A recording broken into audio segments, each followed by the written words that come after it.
नमस्कार जोहार, चलिए देखते हैं छत्तीसगढ़ की 10 फटाफट बड़ी खबरों को। झीरम घाटी की 10वीं बरसी पर सीजी में गरमाई सियासत। सीएम बघेल ने बीजेपी पर किया पलटवार। देश में नक्सलियों के हमले की सबसे बड़ी घटनाओं में शामिल झीरम घाटी हमले की 10वीं बरसी 25 मई को है। मुख्यमंत्री भूपेश बघेल बस्तर पहुंचकर कांग्रेस नेताओं को श्रद्धांजलि देंगे, लेकिन इस मुद्दे पर छत्तीसगढ़ में सियासत भी जमकर हो रही है। बीजेपी और कांग्रेस के नेता झीरम घाटी की घटना पर आमने सामने। झीरम घाटी की बरसी को लेकर सीएम बघेल ने कहा कि झीरम घाटी में अभी तक न्याय नहीं मिला है। इस बात का अफसोस हमें है, दुख है और यह हमारे लिए एक भावनात्मक मामला है। गोधन न्याय योजना पर सियासत तेज। बीजेपी ने लगाया घोटाले का आरोप। छत्तीसगढ़ में इस साल विधानसभा चुनाव होने वाले, इसलिए राज्य की दो प्रमुख राजनीतिक पार्टी बीजेपी और कांग्रेस के बीच जमकर सियासत चल रही है। बीजेपी ने कांग्रेस सरकार के फ्लैगशिप योजना गोधन न्याय योजना के तहत चलाए जा रहे गौठान प्रोजेक्ट पर 1300 करोड़ रुपए के घोटाले का दावा किया है, तो दूसरी तरफ कांग्रेस ने बीजेपी के आरोपों का पलटवार करते हुए रमन राज में 1600 करोड़ रुपए का गौशाला घोटाला का आरोप लगा दिया। यानी ईंट का जवाब पत्थर से देने की राजनीति छत्तीसगढ़ में चल रही है। बीजेपी का सबसे बड़ा मुद्दा छीनने में लगी कांग्रेस। छत्तीसगढ़ में कांग्रेस की भूपेश बघेल सरकार का गांव गांधी के बाद अब राम पर जोर है। एक तरफ जहां गांव में मंडलियों को प्रोत्साहित किया जा रहा है, वहीं राम गमन पथ का विकास हो रहा है, तो राष्ट्रीय रामायण महोत्सव का आयोजन किया जा रहा है। कुल मिलाकर राज्य में कांग्रेस ने भाजपा से उसके मुद्दे छीन रही है, जिनके सहारे भाजपा आगे बढ़ रही है। रायगढ़ में आगामी 1 जून से 3 जून तक राष्ट्रीय रामायण महोत्सव का आयोजन किया जा रहा है, जो मूलतः रामकथा के अरण्य कांड पर केंद्रित है। रामकथा से जुड़े हुए अनेक ऋषियों की पुण्य भूमि छत्तीसगढ़ रही है। भगवान श्री राम वनवास के दौरान इन ऋषियों के आश्रम में गए और उनसे लगातार ब्रह्म ज्ञान पर चर्चा की। संस्कृति विभाग अरण्य कांड पर महोत्सव रखने का एक विशिष्ट कारण यह भी है कि इनमें से अधिकतर लीला भगवान श्री राम ने दंडकारण्य में की है।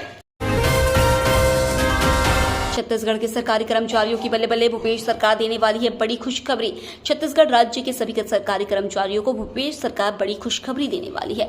आगामी कैबिनेट बैठक में तबादलों पर लगे बैन को खोलने का प्रस्ताव पेश किया जाएगा। उम्मीद जताई जा रही कि बैठक में इस प्रस्ताव को मंजूरी मिल जाएगी, जिसके बाद सरकारी कर्मचारियों के ट्रांसफर के दरवाजे खुल जाएंगे। इसके अलावा नई तबादला नीति भी लागू हो सकती है। वर्तमान में राज्य में तबादलों पर रोक लगा हुआ है। छत्तीसगढ़ में आगामी विधानसभा चुनाव को देखते हुए सरकार ने हर वर्ग को साधना शुरू कर दिया है। इस बीच अब फोकस राज्य के सरकारी कर्मचारियों को खुश करने पर किया जा रहा है।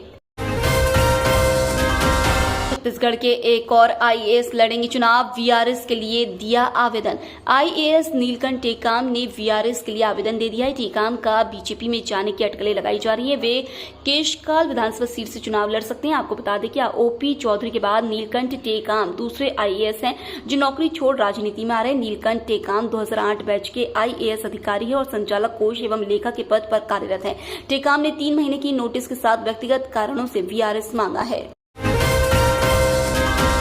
विश्व पर्यावरण दिवस पर छत्तीसगढ़ में एनवायरोथॉन का आयोजन 5 जून तक कराई जाएगी विभिन्न प्रतियोगिता। विश्व पर्यावरण दिवस के अवसर पर छत्तीसगढ़ पर्यावरण संरक्षण मंडल द्वारा राज्य में बहुत से कार्यक्रमों का आयोजन कराया जा रहा है। इस कार्यक्रमों की शुरुआत छत्तीसगढ़ के कलिंगा विश्वविद्यालय से होगी। सर्वप्रथम 1 जून 2023 को कलिंगा विश्वविद्यालय परिसर में सॉल्यूशन फॉर वेस्ट यूटिलाइजेशन विषय पर एनवायरोथॉन का आयोजन किया जाएगा। यह एनवायरोथॉन 3 वर्ग समूह में कराया जाएगा। इस कार्यक्रम को कलिंगा विश्वविद्यालय परिसर में संयुक्त रूप से आयोजित किया जा रहा है। इस प्रतियोगिता में कक्षा 10वीं से लेकर स्नातकोत्तर तक के छात्र छात्राएं भाग ले सकेंगे।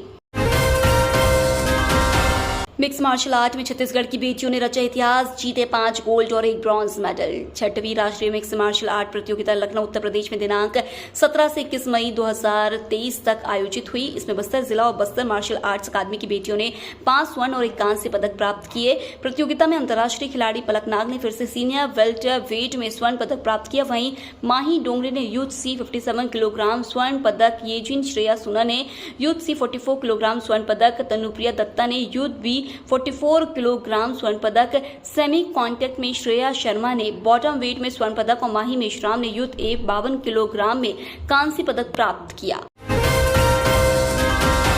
छत्तीसगढ़ के जिले में पुनः खोले गए बंद हुए 200 स्कूल। 15 वर्षों बाद संवरेगा बच्चों का भविष्य। नक्सल प्रभावित दक्षिण पश्चिम बस्तर के बीजापुर जिले में 16-17 वर्ष पूर्व नक्सलियों के खिलाफ तत्कालीन सरकार द्वारा प्रारंभ किए गए सलवा जुनून अभियान की वजह से लगभग 200 से अधिक स्कूल बंद थे, जिसमें 200 स्कूलों को पुनः खोला गया है, जिसके कारण 6920 बच्चों का जीवन में शिक्षा का प्रकाश 200 ज्ञान दूत फैलाएंगे। इन बंद पड़े स्कूलों को पुनः प्रारंभ करने में बीजापुर जिले के कलेक्टर राजेंद्र कुमार कटारा ने महत्वपूर्ण भूमिका निभाई, जिसके कारण बच्चों का भविष्य अब संवरेगा। छत्तीसगढ़ में मिले कोरोना के 27 नए मामले, पॉजिटिविटी दर 1.41%। छत्तीसगढ़ में कोरोना के केस कम होते जा रहे हैं। छत्तीसगढ़ में पिछले 24 घंटे में 27 नए कोरोना मामले सामने आए। वहीं औसत पॉजिटिविटी दर 1.41% रही। पिछले 24 घंटे में 1915 सैंपलों की जांच की गई है। सबसे ज्यादा 8 नए मामले दुर्ग से सामने आए। इसके अलावा रिकवर होने वाले मरीजों की संख्या में भी लगातार इजाफा देखने को मिल रहा है।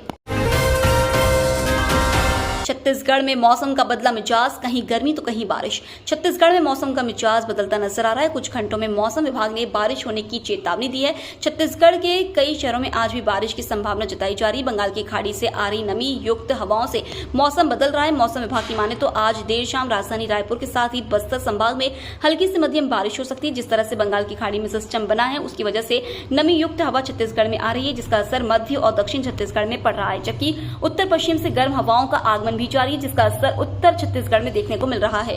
ये तो थी आज की बड़ी खबरें। डेली खबरों से अपडेट रहने के लिए चैनल सब्सक्राइब करना बिल्कुल ना भूलें। धन्यवाद।